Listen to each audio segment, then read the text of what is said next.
What's up, everybody? It's Clark here with a monstrous episode of the BOS Sports Blogcast, reeling in what has already been decided as into the Atlanta Braves season here in July, just a touch over the halfway point, as the Braves are 16 games under 500 at 44-60, 17 games out of first place in the NL East.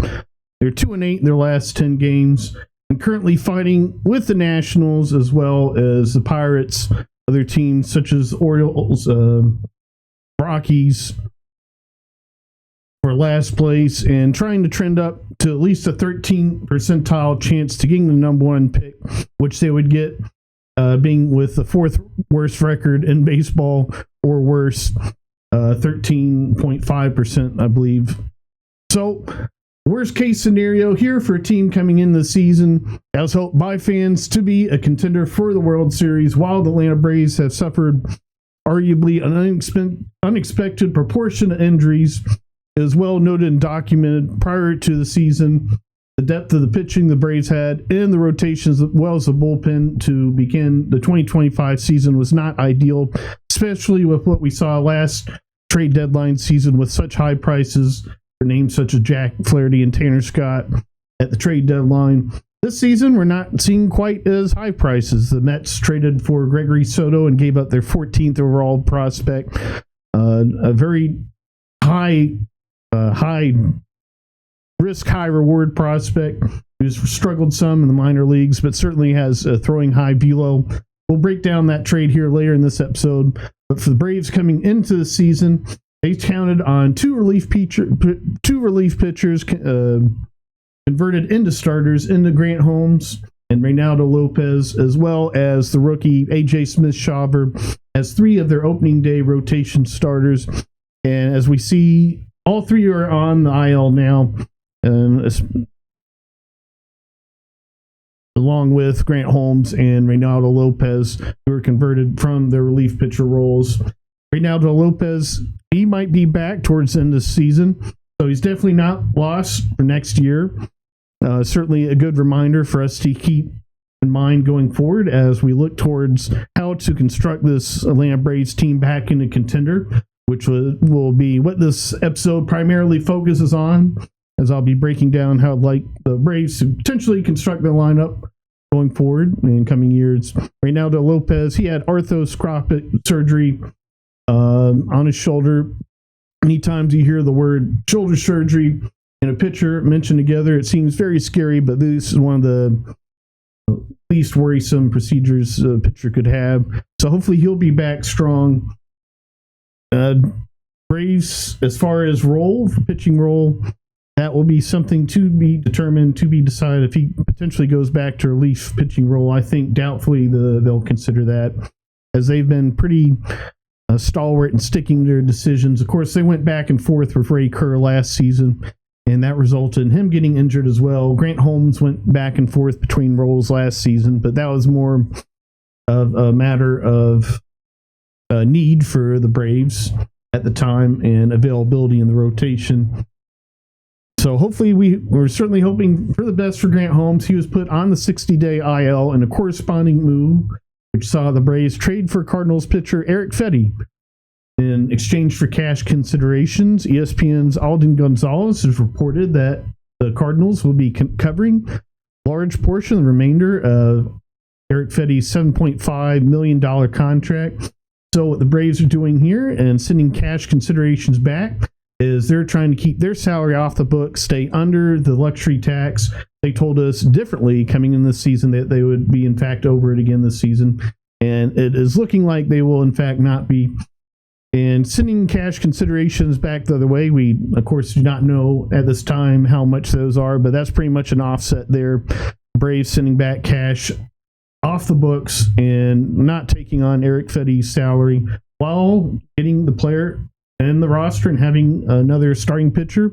Braves can bring up Hurston Waldrop and Didier Fuentes at their leisure. And the other additional move with Carlos Carrasco coming from the Yankees, news just broke today. There are no reported cash considerations going back, as Carrasco is with their AAA squad at the time. So it's a Knicks deal. The Braves got him for nothing at the time. That might change if they add some kind of cash considerations in the future for that deal for Carlos Carrasco. So the Braves can bring up Hurston Waldrop and Didier Fuentes at their leisure. They don't have to bring them both up at once. They can prioritize their development and not be bringing them into a role where they have to eat up a bunch of innings. Now having Eric Fedde and Carlos Carrasco, as well as Mark Bowman noted that this year the waiver wire deadline doesn't exist anymore. There's a firm trade deadline, which is July 31st at 6 p.m. will be the last chance for Braves to acquire major league talent from other teams for the remainder of the season. So, coming back, Grant Holmes, aforementioned 60-day IL, hopefully wishing for the best. We'll keep update and post any corresponding move, repost any corresponding information on his right elbow injury. Very concerning. Eric Fedde, he's the 18th overall pick, 2014 draft.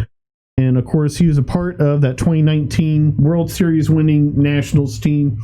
This season, he has a 5.22 ERA with a 3-10 record and 20 starts. And hopefully it turns around for the Braves, who are depleted. The Cardinals, interesting seller, as they're still one game over 500 as of today. They've been noted to be a seller, and journalists, writers been wondering how far will their sell be. And what I've been wondering is, of course, the Major League Baseball, they kept this expanded or reinstituted this expanded postseason format, which we saw during the shortened season 2020 of the 3 wildcard teams for both sides. And of course, they reintroduced that after 2021, after the Braves won the World Series. And one of the priorities for Major League Baseball in reinstituting this expanded postseason format is avoiding exactly what the Braves are seeing this season in their season ending in mid-July, and having more competition and more buyers, more teams trying to extend their season and go for it and try to make the playoffs. So back to this Cardinals team, they're one game over 500. There's a few teams ahead of them in the wild card race, but they're doing exactly the opposite of what Major League Baseball wanted them to do in selling, making sell moves. We'll see how far it goes. Maybe moves like Eric Fedde ultimately make them better, and they go on a run and still make the postseason. But as far as what Major League Baseball was aiming for them to do, they're not certainly not noted to be going out and trying to acquire major trade pieces to make a run at those playoffs, which was exactly what one of the goals of this expanded wild card formats. So with this kind of situation, might have to reconsider the MLB playoff format, although I don't think that will quite translate. Everyone seems to enjoy the extra revenue of the short 2-3 game series of this new wild card format. The Braves starting pitching rotation right now: Spencer Strider, Bryce Eldridge. I believe that's on Athletics. Bryce Eldridge. He's a prospect in another word. Bryce Elder and Eric Fedde. Is that the Dodgers? I think one of those California teams. Adding Hurston Waldrop would give the Braves a fourth guy. That, along with Carlos Carrasco, that'd make him potential fifth starter. Aforementioned, they now do not have to bring them both up at once to eat innings. See what the Braves do will be one of the more interesting things. Didier Fuentes, of course, had the great start the other day, 5 innings plus a 1-run ball. Hurston Waldrop, he's had 3 starts so far this month, only 2 earned runs, so that's trending pretty well as well. He struggled earlier this season in AAA for the Stripers, as well having a ERA over 14 from his brief stint here with the Braves this season. So hopefully he does better when he rejoins the team, and the Braves, of course, aforementioned, can prioritize his development and health and well-being, all those things, having Carlos Carrasco and Eric Fedde now in the mix to help eat innings. Absolutely would urge the Atlanta Braves not to consider the idea of trying to get Dylan Dodd in the rotation. He pitched great in Sunday in relief, a long relief of Elder, but I think the Braves have learned their lesson finally with Grant Holmes going down. After Ray Kerr, Reynaldo Lopez, all these pitchers, which they've tried to switch between roles, they're now injured. The Braves have not had one success in that instance here in recent years. So I hope and urge them not to switch Dylan Dodd's role back to starting pitcher just for his health, and as well, he's shown some bright moments as in relief, and we'll get to later in this podcast looking at upcoming free agent market as well as other ways for the Braves to rebuild this roster. And relief pitcher is one area that will be pretty hard to rebuild in this free agency offseason. So Dylan Dodd, if he can be a nice reliever for the Braves going forward, then that would be a huge plus with what's available in the trade and free agency market right now. Aforementioned, Braves have Thursday until Thursday, July 31st, MLB trade deadline, 6 p.m. As for contending teams in National Leagues in the near-term future, with teams like the Dodgers, Mets, Cubs, Giants, Padres, Phillies, and even the Diamondbacks, who are all in arms race, not too dissimilar from the Yankees and Red Sox in the early 2000s, the Braves really need to load up here in effort to become a bona fide contender again. They cannot just make a few simple moves and hope that everyone will come back healthy again. That'll make a big difference. So looking at the offense, you have Matt Olson, Austin Riley. They're stud players as quarter infielders. As far as the constructing lineup goes, you have to look at them as streaky hitters, as they've shown themselves as being in the last couple seasons. While Ronald Acuna Jr., he's slumping now. As long as he's healthy, I'm not as worried, as he's shown elite bat to ball and eye skill as well. I'll take him far as he's willing to go training wise, and his hitting would pin him down as a bona fide top of the lineup hitter. While Austin Riley and Matt Olson, they can seem shaky at times, and what I'd like to do is to add to that top order. The Braves add more top order bats. My ideal Braves lineup would feature Ronald Acuna Jr. in the 2 spot, having a leadoff hitter in front of him with a high 300 plus 400 OBP average to give Ronald Acuna Jr. at least one chance a game where he's going to have a guy on base where he can do some damage and score, if not multiple times, the 400 OBP. That should be at least 2 times, of course, and 5 at-bats in a game.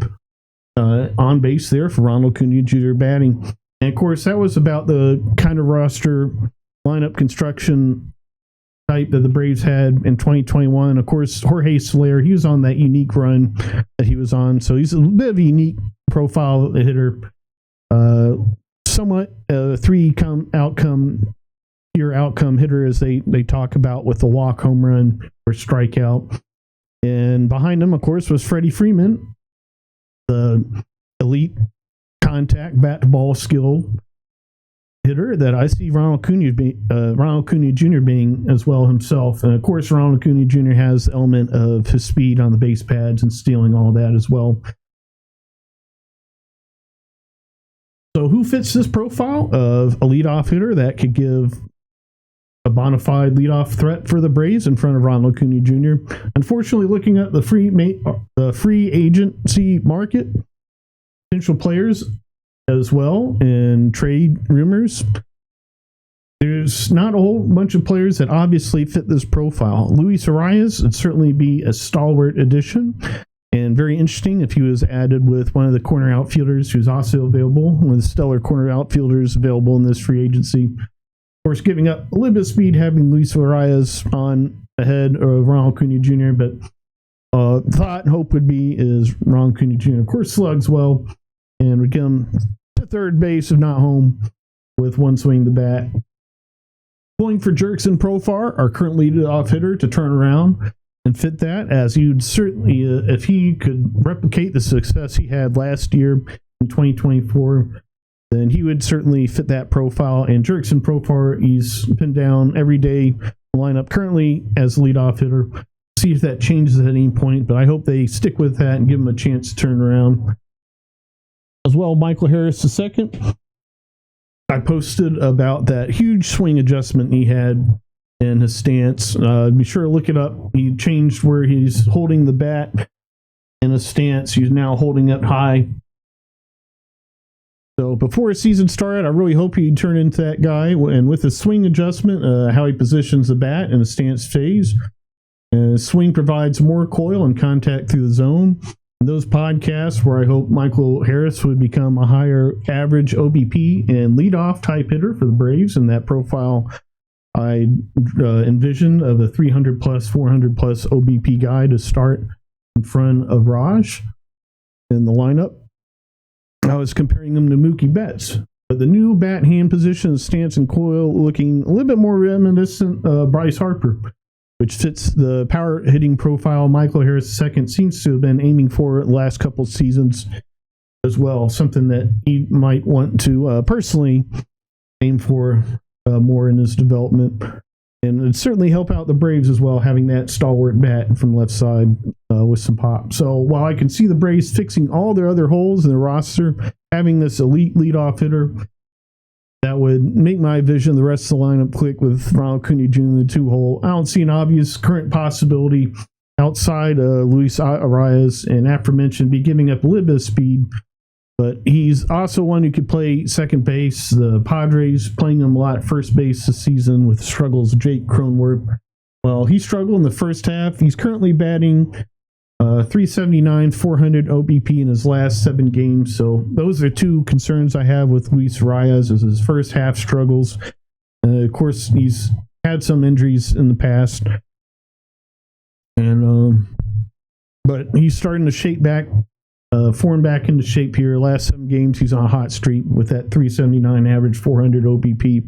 That would be certainly very nice to have in a leadoff spot ahead of Ron Acuna Jr., ahead of other bats such as Matt Olson, Austin Riley. Slide him down a little bit, getting those clean off, those home run hitting spots where hopefully we already have a run in, and them having an extra base hit would just be the cherry on top. It would be a crooked number score. The Braves hopefully get back to that early first inning offense as well, having combination of great leadoff hitter in front of Ronald Acuna Jr. So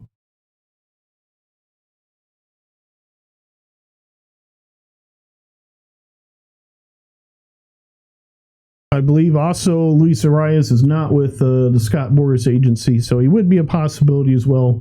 Braves seem to have been avoiding the Scott Boras clients very much so. Well, Gleyber Torres as well. He's been hitting leadoff for Tigers. He's been a bit streaky. It'd be interesting ad for the Braves if the Braves could add some combination of Gleyber Torres with outfielders such as Cody Bellinger or Kyle Tucker. I think all of us Braves fans would be ecstatic of an offseason like that, at least position player wise. So any trade for a prospect that would potentially fill this role for the foreseeable future of the Braves in this leadoff hitter role that going down a little bit of wormhole right now with. The comfortable names and Braves potential trade away pieces are Raisel Iglesias, Marcell Ozuna, and Pierce Johnson. Aaron Bummer have been floated around as well. But aforementioned, the relief pitching market's not going to be very bolsterous this offseason, free agency. I don't think you can really trade away Aaron Bummer, Pierce Johnson. You see all the bullpen struggles. It's constant struggle for the yearly contenders, Phillies, Dodgers. They all have guys that they wish that they could upgrade on and have Pierce Johnson, Aaron Bummer, and instead of who they have in their back half of the bullpen. So I think the Braves have to keep Aaron Bummer and Pierce Johnson stockpiled. And so Marcell Ozuna, I don't think he's going to garner a whole bunch in trade return as well. He has 10-5 rights. He can veto a trade. Raisel Iglesias, I think what the Braves could be hopeful in return for him is similar for what Gregory Soto deal was, which was number 14, a top 20 organizational prospect, and maybe another chance guy as well. As the Mets traded their 14th overall prospect, very stalwart pitcher, high velo pitcher from the right side. He struggled with command. Doesn't that sound familiar? So high risk reward, upside downside prospect, and another further down, and their system, of course, going back to Aaron Johnson, and Pierce Johnson, Aaron Bummer. As far as the value of what the Mets trade away for Gregory Soto, it's not very promising in what Braves could get in return for them. Of course, they do have one more year control in Soto, who will be an interesting free agent relief pitcher in this offseason. So we'll see how he pitches for the Mets the rest of the way. Although Braves have not been signing very many former Mets recently. So don't see that trend continuing. Dylan Lee, it would hurt to trade away Dylan Lee. He's been very stellar, but we see how fragile these pitching arms are. He would be an interesting name for the Braves consider flow around there in the trade market as being a name that could potentially create some kind of sizable return haul, an overpay trade. If the Braves can get a massive overpay for Dylan Lee, then of course you have to do it, and that's with any player that's not 100% needed for next year. I think you're looking outside your core 4 or 5 position players and 3 or 4 pitchers as well. So realistic trade possibilities for Marcell Ozuna and Raisel Iglesias. Between Marcell Ozuna's hitting struggles and his hip injuries, I don't think he's tradable, as well as his 10-5 rights. I think he'll be here with the Braves the rest of the season. He's currently hitting 173 with an on-base percentage of 274 and 276 slugging percentage. Those numbers and his injury suggest he may not be a target for other teams in trade. So Raisel Iglesias, I think any contender with bullpen holes, such as the Yankees, Dodgers, Astros, Phillies, would all be willing to take a flyer on Raisel Iglesias, even with the struggles for a decent prospect, such as the Gregory Soto trade had, a top 20 organizational guy, and maybe a second guy further down the line. Interesting prospect from the Yankees would be 6'7" lefty Henry Lalaney. He's only 21. Been in the Yankees organization since 2021, so maybe phasing out there, running out of time there. He struggled most of his pro career, but he's young, physically gifted, and currently healthy, as well as being left-handed. So that's the kind of prospect the Braves, I would think, would be looking at in return for Raisel Iglesias. As well, the Dodgers, they have a pitcher such as Peyton Martin, may make sense. As the Dodgers needs for their closer to ready prospects, such as Jackson Ferris to replace Clayton Kershaw next year, starting rotation. They may be getting more packed and healthier with some of their high dollar rotation members turning. So a name like Peyton Martin might be available in the trade talks there for the Dodgers. And swap for Raisel Iglesias would be a decent return for the Braves, as well as Patrick Copan, another name Dodgers prospect. Be interesting, high risk reward, another high risk reward pitching prospect, and a gamble as well for the Dodgers, and trading Raisel Iglesias, who struggled some this season. And it'd be a very happy haul for the Braves to receive a pitching prospect like that back. Can't see the Braves trading to the Phillies, Raisel Iglesias. As for the Astros, with their barrage of pitching injuries, yet somehow withstanding it, maybe a relationship with former front office man Dana Brown could get Raisel Iglesias deal done to the Astros. They have a ton of pitching prospects to make palatable return for Braves, from Alimber Santa to Ethan Pecco. Some names there in the Astros organization. Top prospects would be interesting returns there for Braves for Raisel Iglesias. So before we get to the upcoming free agency class, got to go through some of the good, bad, and ugly of the Atlanta Braves position players and pitchers, last 15 game splits and hitting. So Michael Harris with that new batting stance, the new slightly altered swing. I think the stance is more altered than a swing overall. But the swing is seeing a little bit more parallel angle to the ground through the zone, and as well more to center, which is seeing a lot more barrel through the zone. That's resulted in last 10 games with his 421 average, 450 OBP, 842 slugging, good for OPS 1292 with 3 home runs, 16 hits, 5 RBIs, and only 6 strikeouts. Pretty good. So Ronald Acuna Jr., 9 games. He of course had the off day since we returned from the All-Star game with the 176 average, struggling a little bit, 317 OBP, which is still around league average, and 382 slugging percentage. He has had a home run as Matt Olson. He's cooled off a little bit as he was on heater coming into the All-Star break.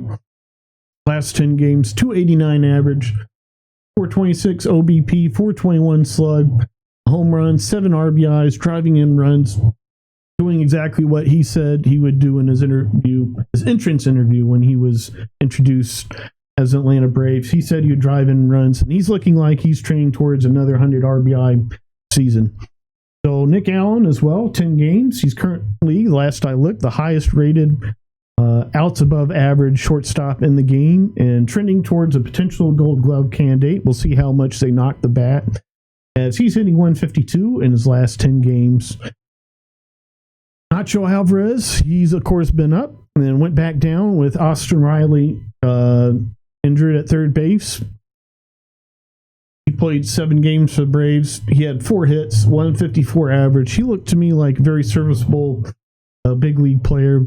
At bats seemed a lot better than the average and numbers suggest as well. Drake Baldwin in the last 10 games, 250 average. He's cooled off a little bit. Still has 9 RBIs, driving in a bunch of runs and showing plus cat bat capability going forward. Sandy Leon, he was brought up, seen the game so far, and 0 at bats as he was a defensive replacement. I forgot about that. So Sean Murphy, 10 games so far, and 28 at bats. He's cooled off again, 214 average, 0 home runs, 3 RBIs. Hoping for Sean Murphy to turn around. Marcell Ozuna, he's gotten 6 games, 10 at bats. He does not have a hit. He has 2 walks and 5 strikeouts. Jurickson Profar, as for mentioned, we're hoping for him to turn around in a big way and regain his 2024 form.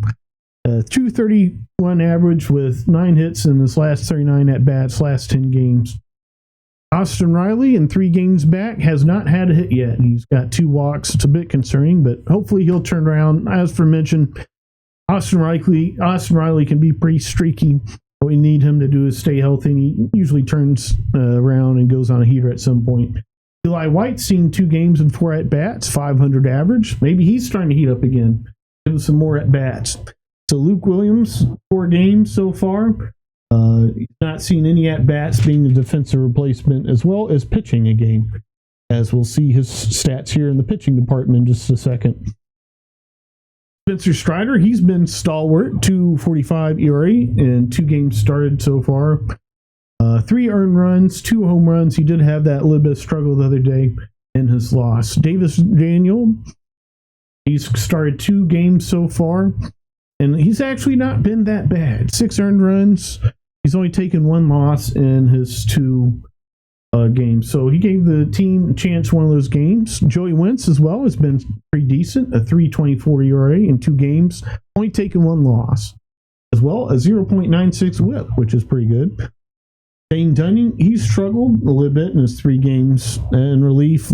Mostly seeing as a long reliever. He's had some bad luck with 4 earned runs, but only a 150 opponent's batting average and 0.88 whip. So hopefully he can turn around a little bit here for Braves. Maybe be a dark horse to make the Braves bullpen in 2026. If he can turn around, be a long reliever kind of guy, that'd be cool.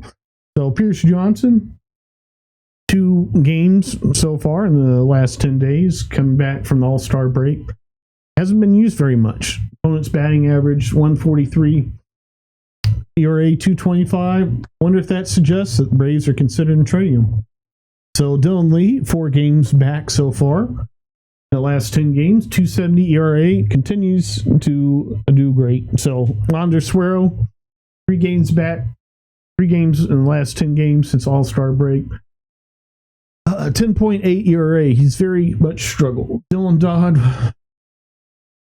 He had that nice outing Sunday, but his previous game, he gave up 3 earned runs.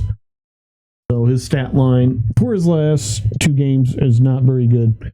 Bryce Elder, in his 2 starts since the All-Star break, he's given up 11 earned runs, good for a 12.91 ERA. Whew. A 400 opponent's batting average. Ouch. Grant Holmes, he had 2 starts before going down with elbow injury. 6 ERA with 7 earned runs, 10 innings pitched. Opponent's batting average 320 or 302. Excuse me. Raisel Iglesias, in his 4 games since All-Star break, he's given up 5 earned runs, good for 11.25 ERA. Opponent's batting average 214. Whip 1.5. Rafael Montero, 3 games since the All-Star break, 5 earned runs. Daniel De Los Santos, 4 games since All-Star break, 4 earned runs. Hunter Stratton, 2 games so far with the Braves. I believe he was sent back down to AAA. If you perform too well, he will be demoted with the Braves in 2025. As in 2 games pitched, he had no runs and 3 innings pitched, though he did have a 1.67 whip and opponent's batting average of 273, which isn't very good. So Aaron Bummer, 4 games since All-Star break, 3 earned runs, opponent's batting average 400, whip 2.33. That sounds trending towards untradeable zone. Justy Chavez, he announced his retirement the other day. He had a game back with the Braves and gave up 4 earned runs and 2 innings pitched, with an opponent's batting average of 500. Hopefully he has a great retirement. Luke Williams, aforementioned, he pitched as a position player, and he had opponent's batting average of 0, a whip of 0, an ERA of 0 in an inning pitched. So back to the Braves and the roster construction before we take this episode out. Braves in 2026, my best proposed scenario, Braves sign a top outfielder to cycle in with Ronald Acuna Jr. there at the DH and keep Ronald Acuna Jr. healthy to play outfield in the playoffs, as you absolutely want that electric plus arm gunning down runners on the base pads from the outfielder in the playoffs. So if they can do that while still upgrading at second base, modified leadoff hitters such as Luis Arias, I think the Braves would be looking at being the best in the NL again. Of course, the Braves have been very shy in free agency, as well noted. Reynaldo Lopez, he was a great free agency signing in the last few years. The Braves need more signings like that this offseason. So, some of the top names this upcoming offseason: Kyle Tucker, Kyle Schwarber, Cody Bellinger, who has a player option, but I see him likely as opting out and having a pretty strong season.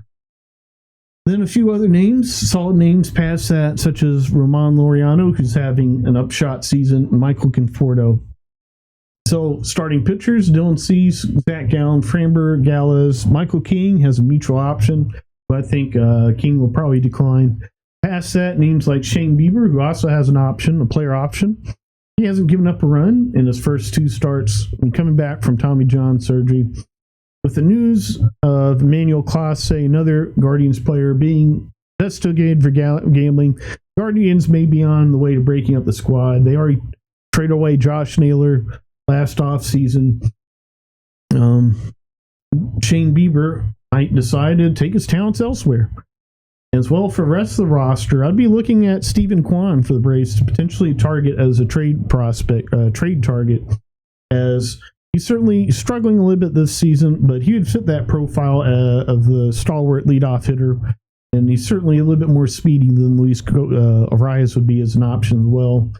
So in that scenario, the Braves would have an option between Stephen Kwan and Jerkson Profar there in left field, and to cycle in the DH with Ronald Acuna Jr. as well.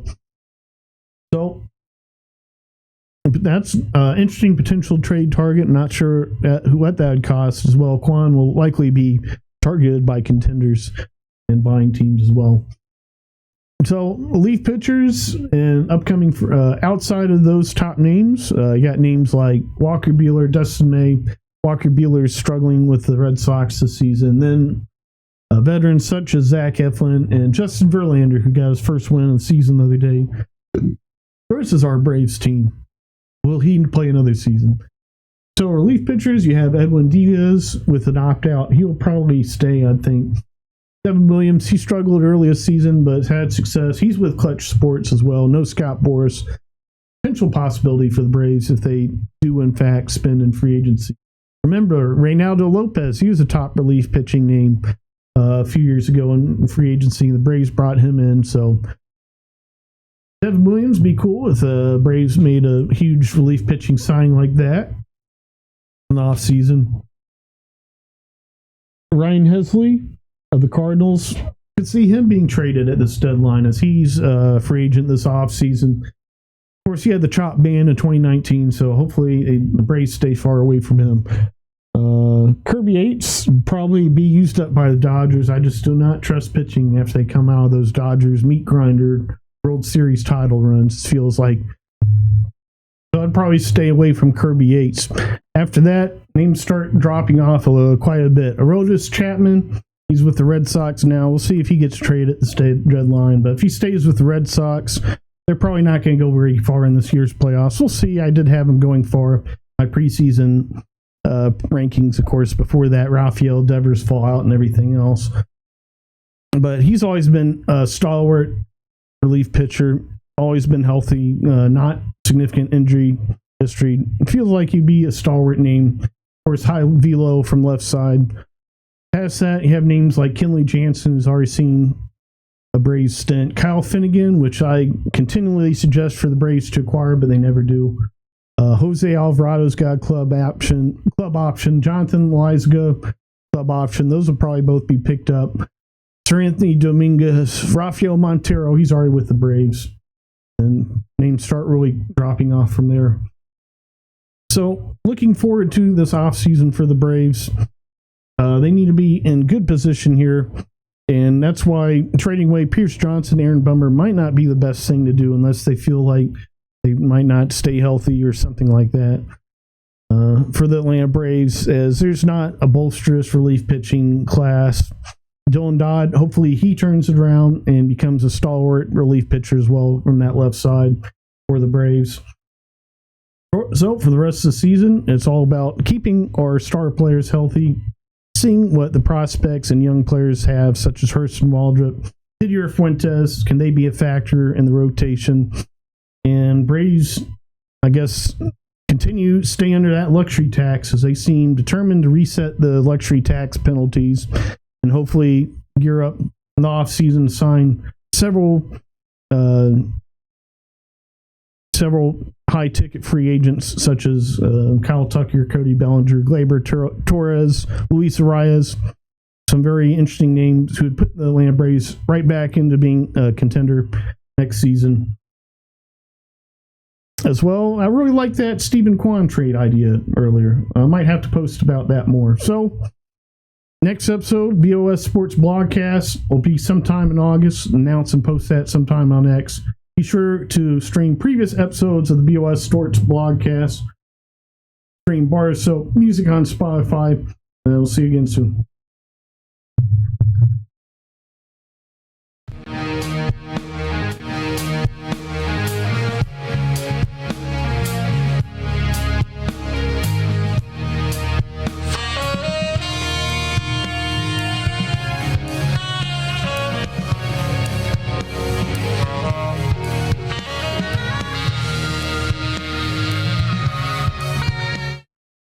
Viewable from the concourse at Truist Park behind sections 425 and 325, just beyond the stadium at 10.5 miles away, lies the Monadnock, that is Kennesaw Mountain.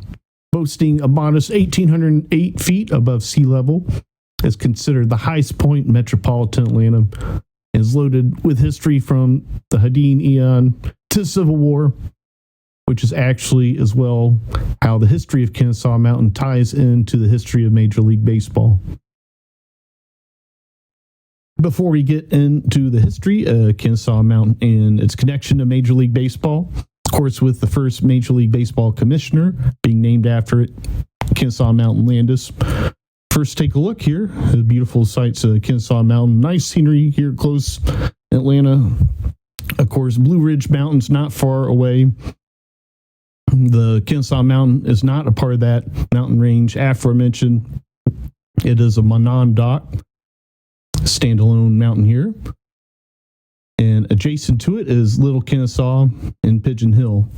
It is quite a physical 1 mile to the top of Kennesaw Mountain, 1 mile straight up to that 1,808-foot summit.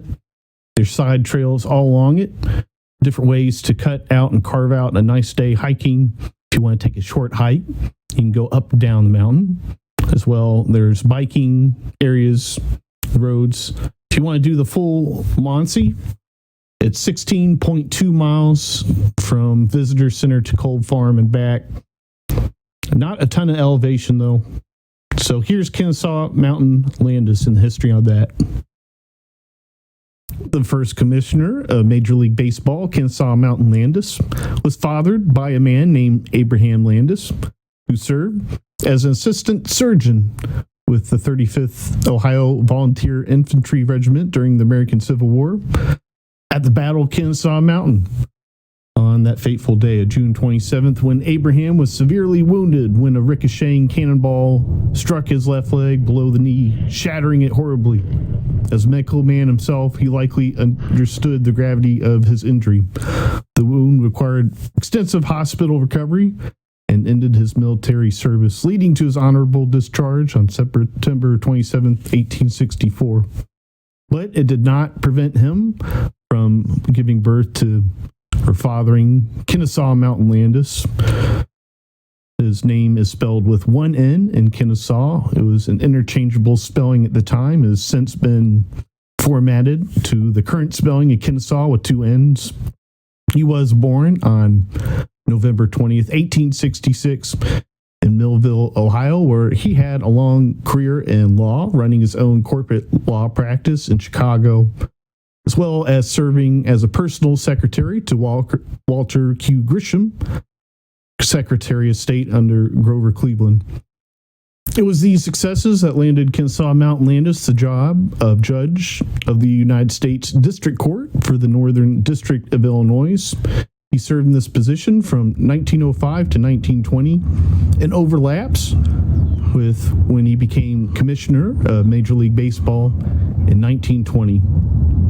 His first prominent order of duty and primary reason for being appointed to the commissioner of baseball had to do with the scandal around the 1919 White Sox, who intentionally threw the 1919 World Series in exchange for money from gamblers.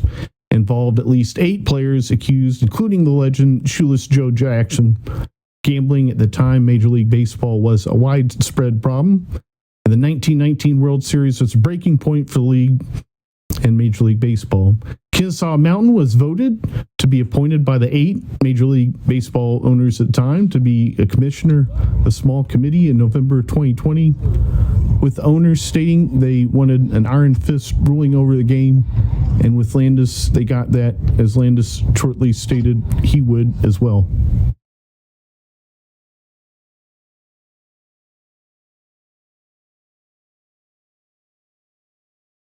The day after the Black Sox, nicknamed the team from the 1919 World Series who threw the series, they were found not guilty in a trial by jury on August 2nd, 1921. The day after, on August 3rd, Kennesaw Mountain Landis issued a statement banning the 8 accused White Sox players, including Shoeless Joe Jackson, from the game of baseball for life.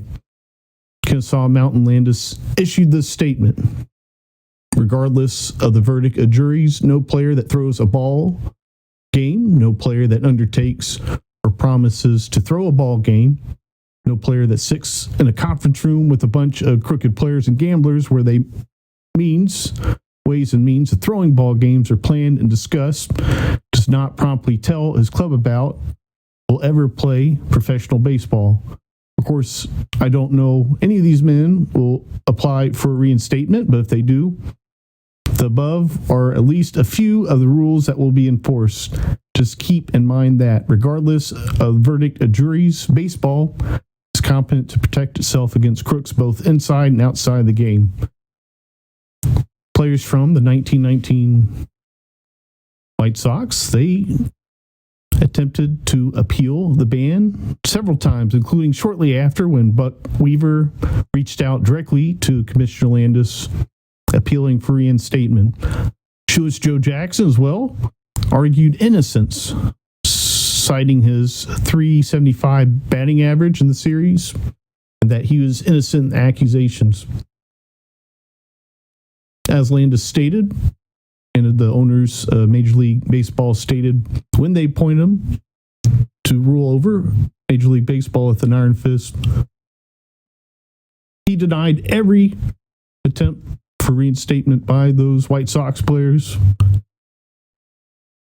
So we've now successfully hiked up Kennesaw Mountain, as we've seen in our pictures and videos. We're now about to start looking towards Little Kennesaw Mountain. Little Kennesaw Mountain is 1,601 feet in elevation. Its elevation is quite a bit further spread out than Big Kennesaw, providing for different workout experience if you're going to hike that area.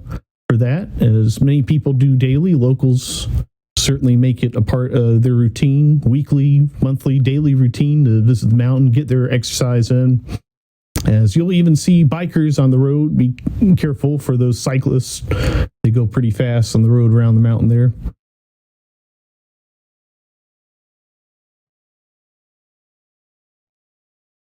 The summit is a highly popular area of Big Kennesaw Mountain. It does have a parking area. You can drive up it when the road is accessible during operational hours. Even during weekdays, you'd see quite a crowd there. A nice sunny day, such as this was in May.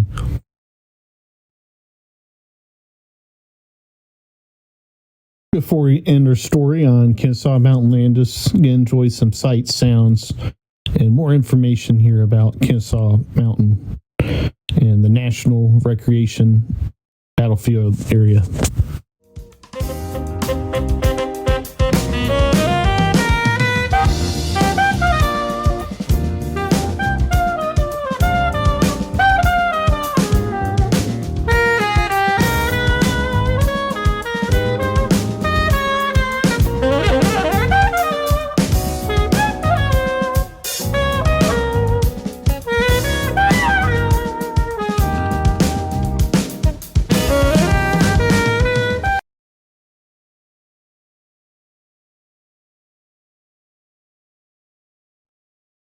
And here we go. Now we're leaving Big Kennesaw Mountain. About to climb down from Big Kennesaw and make the hike up to Little Kennesaw Mountain.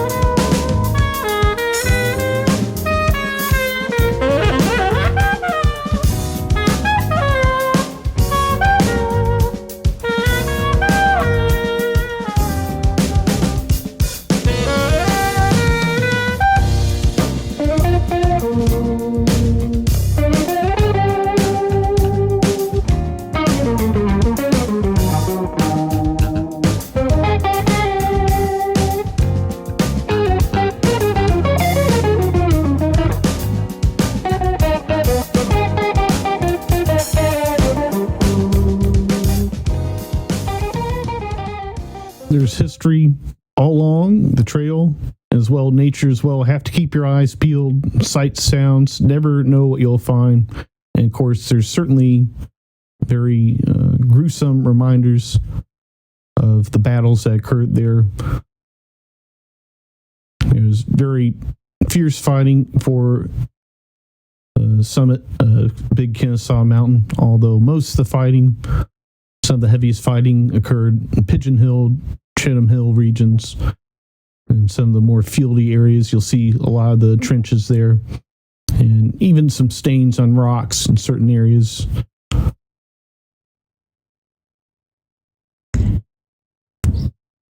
Before you know it, you're at this road. It splits Big and Little Kennesaw. Aforementioned, watch out for those cyclists. They go pretty fast.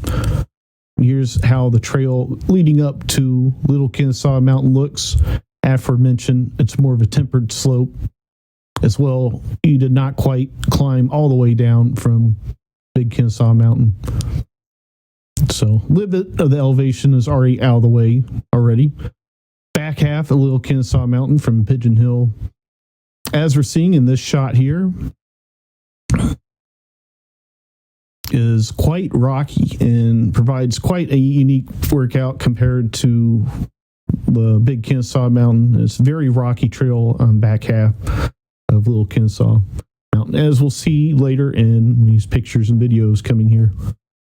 But here is Little Kennesaw Mountain as viewed from Pigeon Hill. Enjoy.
Our story on Kennesaw Mountain Landis, you have to talk a little bit about the battle in which his father, Abraham Landis, was injured in.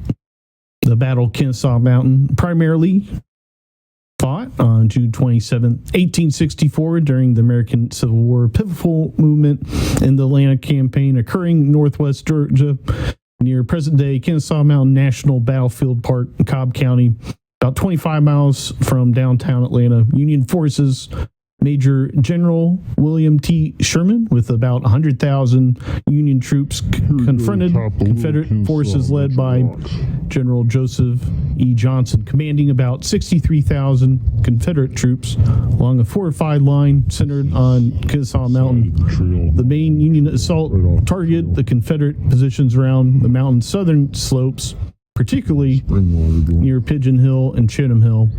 Now, key areas, National Battlefield Park.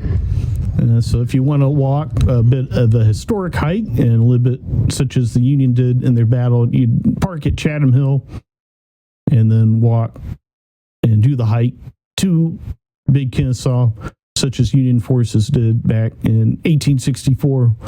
Reserve site. General Sherman's failed frontal assault resulted nearly 3,000 Union casualties compared to 1,000 Confederate losses, but subsequent flanking maneuvers forced Johnson's retreat toward Atlanta by early July. During the Battle of Kennesaw Mountain on June 27th, the Union forces under General William T. Sherman launched a direct assault on Confederate fortifications along Big Kennesaw and surrounding ridges, a departure from Sherman's typical flanking strategy, which he would eventually turn back to and succeed with that. The attack focused on three key points along the Confederate line, which stretched along Big Kennesaw, Little Kennesaw, adjacent areas such as Pigeon Hill and Chatham Hill, now part of the Kennesaw Mountain National Battlefield Park as a whole. The main assault on Big Kennesaw came from Sherman deploying two columns from frontal attack. The primary assault targeted the southern slopes of Big Kennesaw Mountain, where Confederate General Joseph E. Johnson had positioned well-entrenched troops, including artillery, commanders like Lieutenant William Hardy, as you'll see under signs there along the park, and Union divisions and army from the Cumberland, led by General George H. Thomas, advanced uphill against steep terrain and heavy Confederate defenses such as the cannon which Kennesaw Mountain Landis's father, Abraham Landis, was injured with. The rugged slopes of the Pigeon Hill of the Big Kennesaw, combined with Confederate earthworks and artillery, made the assault particularly challenging, resulting heavy Union casualties and little progress. Along Pigeon Hill, south of Big Kennesaw Mountain, Union troops from the Army, Tennessee, under General James E. McPherson, attacked Confederate forces in Pigeon Hill, a rocky outcrop near Little Kennesaw, terrain covered with dense underbrush and boulders, such as we see pictured earlier. Chittum Hill and Dead Angles, where some of the most fierce fighting occurred, where Union troops from the Army of the Cumberland, specifically under Brigadier General John Newton's division and Colonel Daniel McCook's brigade, assaulted a fortified Confederate salient known as the Dead Angle.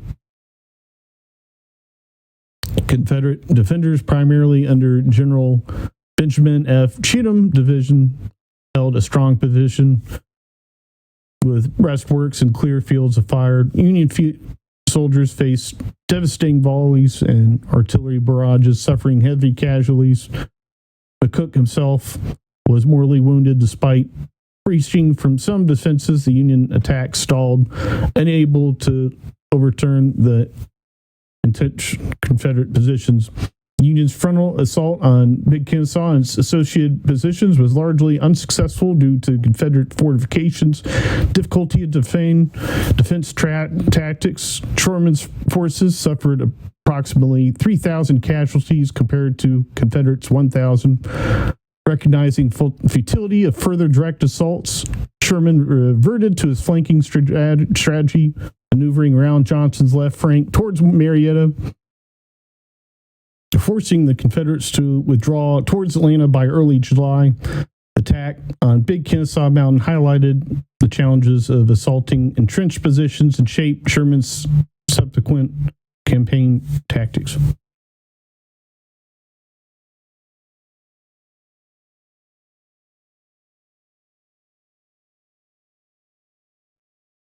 After getting through the rocky western back half of the Little Kennesaw Mountain Trail, you then face a slight upward incline, getting up to Pigeon Hill, which is 1,240 feet itself. The Atlanta Piedmont sits around 600 to 700 feet, so these elevations are taken with a little bit of grain of salt here. But Pigeon Hill is one of the nicer areas aesthetically. There are a lot of nice rocks. Of course, this is where some of the most fierce fighting of the entire campaign occurred, and there's gruesome reminders along everywhere of some of the fighting that occurred in this area. But it is one of the most beautiful areas of the park. You see downtown Atlanta on a clear day and fall day, the leaves start to fall. This is earlier in the spring when there's not quite so many leaves. You can see the other mountain ridges from the top of Pigeon Hill very easily. Reminds me a little bit Boundary Waters in Minnesota. A lot of exposed rocks, rocky areas.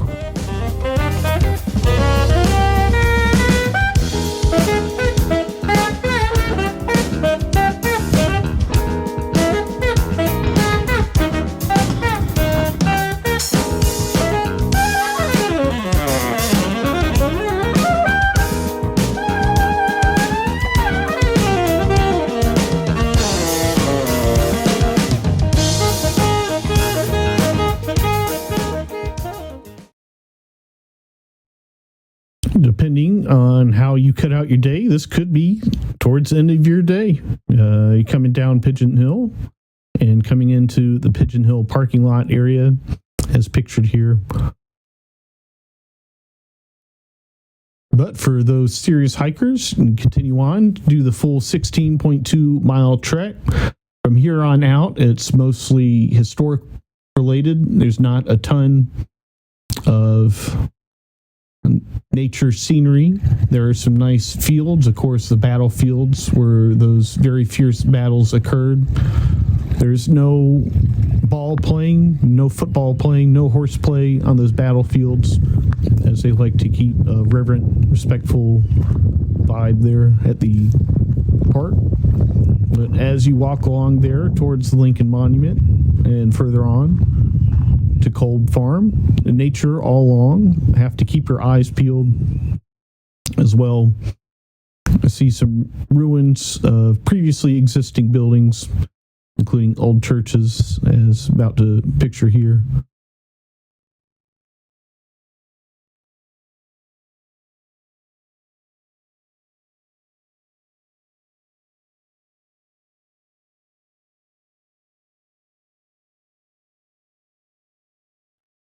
Keep your eyes peeled for nature aforementioned. There's some kind of beehive looking thing up in a tree. Maybe just some giant knot on a tree. Either way, pretty interesting. Maybe it's hit by a cannonball. Probably not. As well, you can see trenches. There's signs all along the trail to give you information, historical information. Of course, smartphones now, you can look it up, see it instantly. Aforementioned, keep your eyes peeled for nature, as we see here. You see many wild deer along the way. Never get close enough to picture very easily unless you have great zoom. But here's a nice video of a deer here.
Been to the park many times, and here I captured a moment, not sure if I've seen before. Here is a wild tractor cutting the grass. I guess they gotta cut the grass sometime. Not sure if I've ever seen them do it. There it is. They do it with the tractor. It drives between the trails. If you hear it, if you see it, watch out.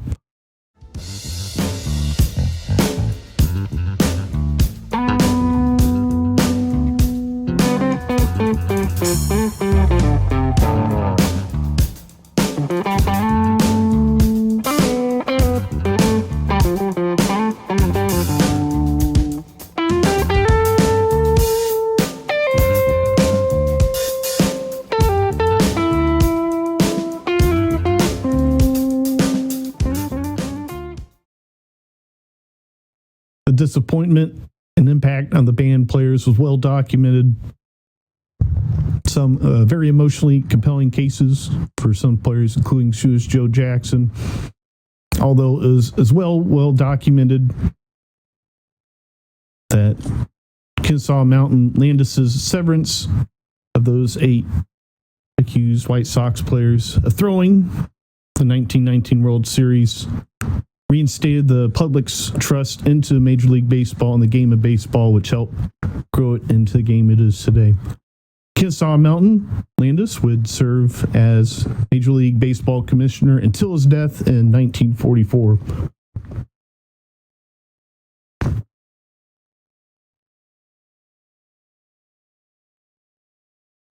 81 years after the passing of Kennesaw Mountain Landis, current commissioner of Major League Baseball, Rob Manfred, has, as a part of a broader action, removed deceased players from the permanently ineligible list, which effectively reinstates the 1919 White Sox and Shoeless Joe Jackson. Shoeless Joe Jackson is now eligible to be inducted to Major League Baseball's Hall of Fame.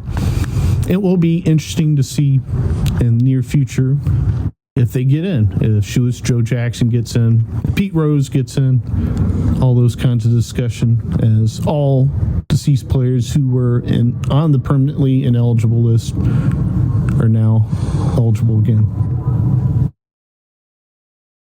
As you make your way to Cold Farm, you'll pass by the Lincoln Monument. Of course, plenty of cannons all along the trail. The cannons on top of Big Kennesaw, Little Kennesaw, Pigeon Hill, and cannons everywhere.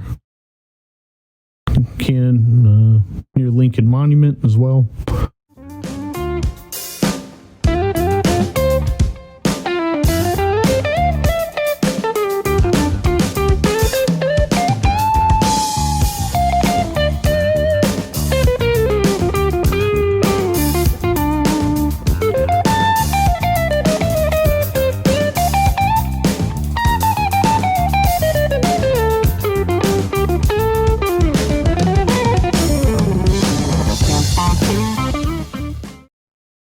So here ends our day at the Kennesaw Mountain National Battlefield Recreation Area.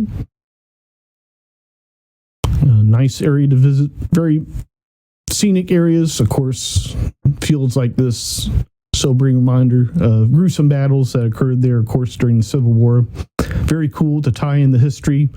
Major League Baseball and man named after it, Kennesaw Mountain Landis, named after his mother, Mary, fathered by Abraham Landis, who battled for Ohio as a surgeon and had his leg broken in the battle. This area is just a short drive from Truist Park, and of course is just beyond the stadium.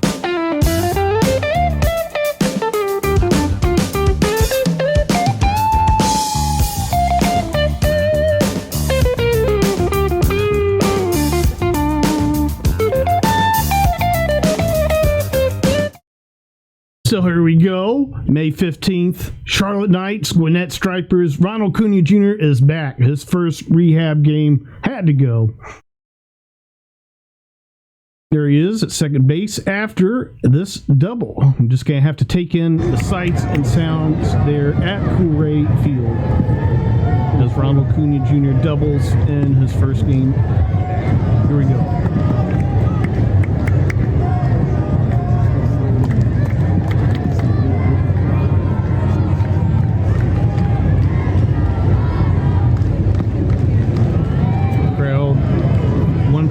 Clip was booing as the pitcher was throwing him many balls, not many balls to hit. The crowd wanted to see Ronald Cunha get a hit, and they certainly came away happy after this at bat.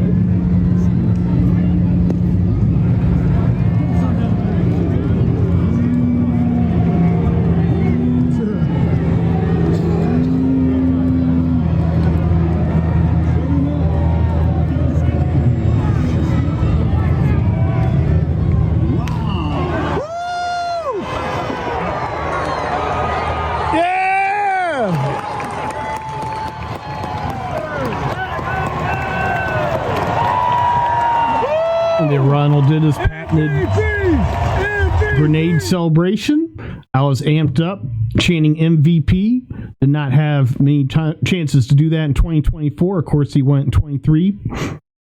$2 beer, $2 hot night there at Coolray Field. Long lines of concessions, but they were $2. So here's another Ronald Cunha at bat. Nice day there at Coolray Field. I live on the east side of town. It still took me about an hour to get there with traffic. Not very close. Certainly going to Truist Park, a lot more convenient, at least for people like me who live in town. High fly ball. Gonna be popped up to first base. There's my feet. All right. Braves Nationals, May 12th. The Braves were 19-21 coming into this game. Alex Verdugo got the walk-off hit. It was a great game. Beautiful scenes there at Truist Park there in the bottom of the sixth inning. We'd have both that at bat with Nick Allen later. As well, I have Alex Verdugo's walk-off hit. Video of that. We'll see in just a couple minutes. But here's Matt Olson, bottom of the third inning, in what was a key sequence. First ball pitched to him, change up, called strike. Foul ball, second pitch, 88.9 mile per hour cutter. Count is now 0-2 versus Jake Irvin. Jake Irvin certainly given the Braves fits in years past. And it's nice to finally pick up a win on him, although he would not get the decision after National stormed back in the 8th inning and tied it. Third pitch, foul ball. They're going to have to run back. Austin Riley going to have to go all the way back first base. At least he took the short route. 90.8 mile per hour, four-seam fastball. Count is still 0-2 for Matt Olson. Matt Olson would have 2 hits in the series as he's been very streaky this year. But this was a key sequence for the Braves as later in the inning, Marcell Ozuna and Michael Harris would both have RBI hits, scoring 2 of the Braves' 4 runs on the day. Pitch, right up the middle, base hit. All right. 86.3 mile per hour changeup. I have noted, documented Braves struggles with 12-6 break. No struggle there as Jake Irvin has a nice changeup. Off-speed pitch, that is. But still with some 12-6 movement. Was pretty high up there. Could not quite see if that was one of Jake Irvin's better pitches. So here, all the way in right field, bottom 6th inning, Nick Allen at bat versus Jake Irvin. Pretty hard to see from here, to be honest. They look like ants down there from this right field view.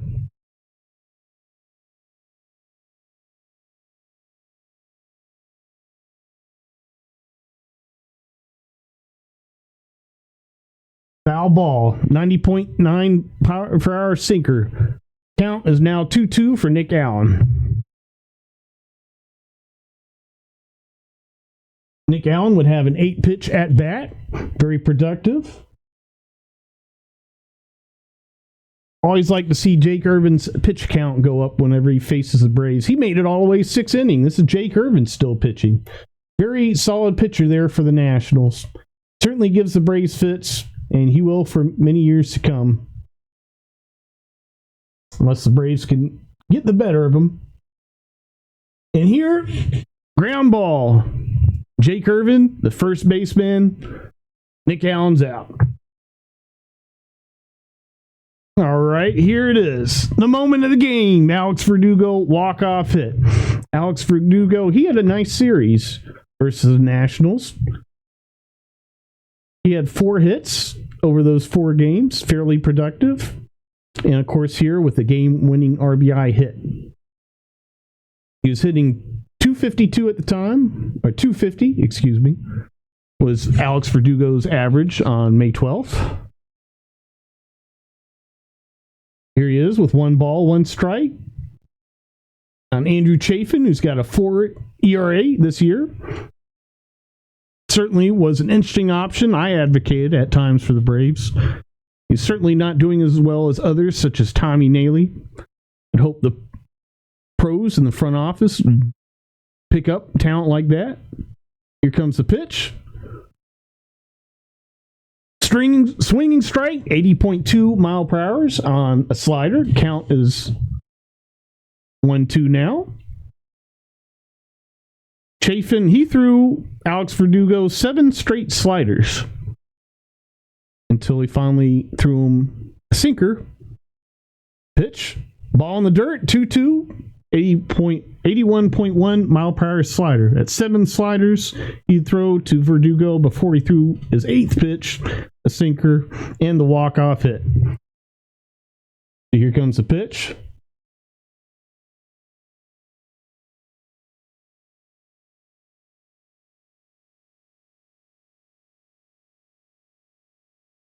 And walk back the runner there. Stepping off the mound, checking Eli White. Don't want Eli White to steal third.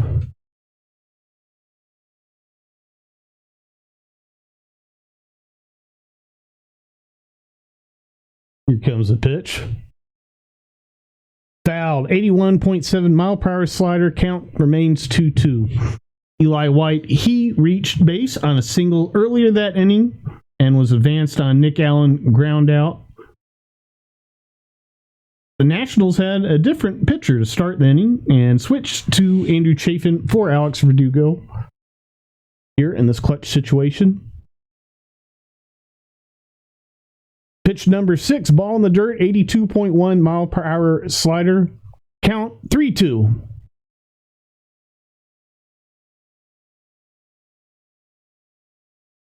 A $4 beer night. They also had reduced ticket prices. Imagine we'll probably see more of that if the Braves continue downward. And their current trajectory is now June 3rd. They're not doing so hot, unfortunately. This was a fun time, middle of May. They're certainly winning many games. Here comes the pitch. 7 pitch, 81.6 mile per hour slider. Count remains 3-2. Fouled off by Alex Verdugo. And hopefully they bring back the $4 beer nights and make them tall boys. I thought, High Life, of course they can't sell the brand names, Miller Lite or Coors Light, for that reduced price. Walk-off hit, Alex Verdugo. In play runs. 90.5 mile per hour sinker off of Andrew Chafin to give the Braves the walk-off victory. Dugout storms on the field in celebration. Here comes Blooper with the flag in the outfield. Fireworks going off. Stadium's definitely not packed, especially compared to what we saw at Citizens Bank last week. But everyone there was happy to get home on time, of course. Braves win 4-3 and improve to 20-21 on the year. We're currently at